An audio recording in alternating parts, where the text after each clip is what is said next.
बहुत पहले की बात है। एक गांव में एक बूढ़ा और बुढ़िया रहते थे। उन्हें एक बेटा था। उन्होंने उसका नाम चतुर रखा था। वे बहुत गरीब थे। चतुर बहुत कम ही उम्र का था, तभी उसके माता पिता मर गए। छोटी उम्र में ही चतुर को नौकरी करनी पड़ी। गांव के कुछ दयालु लोगों ने चतुर की मदद करनी चाही, परंतु स्वाभिमानी चतुर को वह मंजूर नहीं हुआ।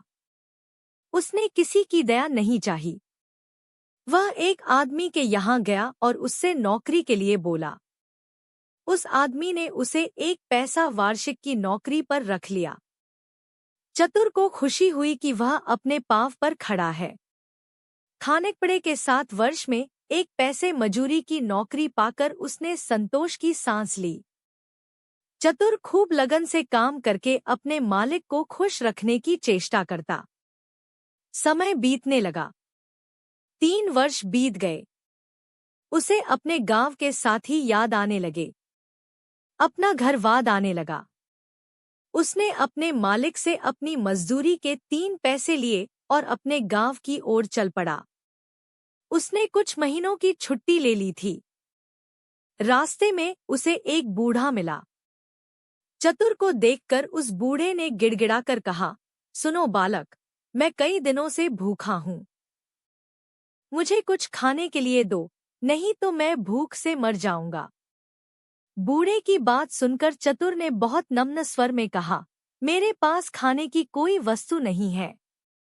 मैं क्या दूं? मेरे पास मेरी कमाई के 3 पैसे हैं। यही ले लो और कुछ खरीद कर खा लो।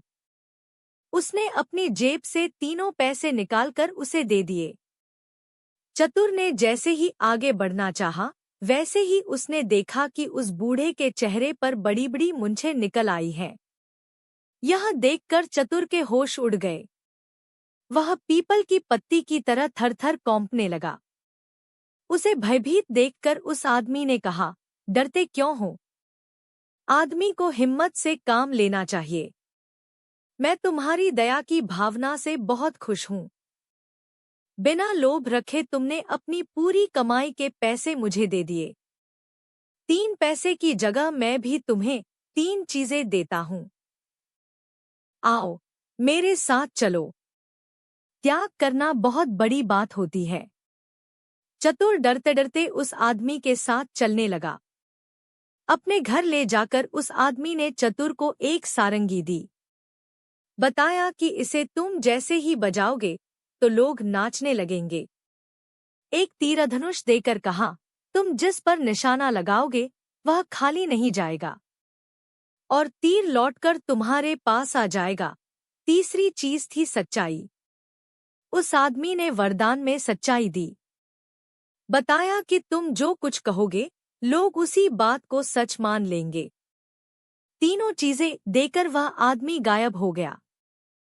चतुर पहले तो बहुत घबराया, लेकिन फिर उसने हिम्मत से काम लिया। थोड़ी देर वह वहीं रुका रहा। इसके बाद चतुर वहां से आगे बढ़ा। वह गायब हुआ आदमी काफी देर तक वापस नहीं लौटा। चतुर ने कुछ दूर जाने पर देखा कि एक व्यापारी पेड़ की छाया में विश्राम कर रहा है। उस पेड़ पर एक खूबसूरत सी चिड़िया बैठी थी। उसे देखकर व्यापारी का मन ललचा उठा। उसने कहा, ओह, कोई उस चिड़िया को मेरे लिए मार देता तो मैं उसे ढेर सारे रुपए देता। चतुर ने कहा, आप चिंता मत कीजिए, और उसने निशाना साध कर तीर मारा। वह चिड़िया झाड़ी में गिर गई। चतुर बहुत खुश हुआ। खुशी से उसने सारंगी बजाई। व्यापारी हड़बड़ा कर चिड़िया पकड़ने के लिए झाड़ी में घुस गया। चतुर खुशी से अपनी सारंगी बजाने लगा। सारंगी की आवाज पर व्यापारी भी थिरक धिरक कर नाचने लगा। झाड़ी से उलझकर उसके कपड़े फट गए। वह अधनंगा हो गया। उसके शरीर पर काफी खरोंच लगी थी। उनसे खून बहने लगा था। व्यापारी की हालत देख चतुर को दया आ गई। उसने एकाएक सारंगी बजाना बंद कर दिया। सांदगी का बजाना बंद होते ही व्यापारी का नाचना बंद हो गया। व्यापारी ने उसे थैली भरकर रुपए दे दिए। इनाम पाकर वह खुशी खुशी घर की ओर बढ़ने लगा। व्यापारी को लोभ सताने लगा। हाथ से रुपए निकल जाने के कारण वह हाय हाय कर उठा। कुछ सोचकर वह चतुर के पीछे पीछे दौड़ने लगा। निकट पहुंचते ही उसने शोर मचाया, यह छोकरा सोए में मुझ पर प्रहार करके मेरी पैसों की थैली छीन कर भाग रहा है। गांव वालों, इसे पकड़ो। गांव वालों ने चतुर को पकड़कर मारा पीटा और थाने ले गए। थानेदार ने चतुर से पूछताछ की। चतुर ने बताया कि व्यापारी झूठ बोल रहा है। चिड़िया मारने के एवज में इसने मुझे इनाम में रुपए दिए हैं। थानेदार ने कहा, एक चिड़िया मारने के बदले में थैली भर रुपया कौन इनाम देगा? इनाम देने वाले के शरीर में खरोंच कैसे लगेंगे? इसके कपड़े कैसे फटेंगे? चतुर जरूर चोरों के साथ का लड़का है। यह सोचकर उसने सिपाही से कहा, इसे हाजत में डाल दो। हाजत में बंद करने के लिए सिपाही चतुर को ले चले। चतुर ने मन ही मन कहा, उस बूढ़े ने तीसरी बात गलत बताई। फिर सोचा, जरा सारंगी बजाकर फिर आजमाऊं। मुसीबत के समय हिम्मत खोने से काम नहीं चलेगा। वह सारंगी बजाने लगा। वहां उपस्थित सभी लोग नाचने लगे। सभी लोग नाचते नाचते पस्त होने लगे। थानेवार ने कहा, अरे तुम सारंगी बजाना तो बंद करो। मैं अनुन्य विनय करता है, तुम्हारी बात पर विश्वास करता हूँ। चतुर ने सारंगी बजाना बंद कर दिया। जैसे ही सारंगी बजाना बंद हुआ, वैसे ही सबका नाचना भी बंद हो गया।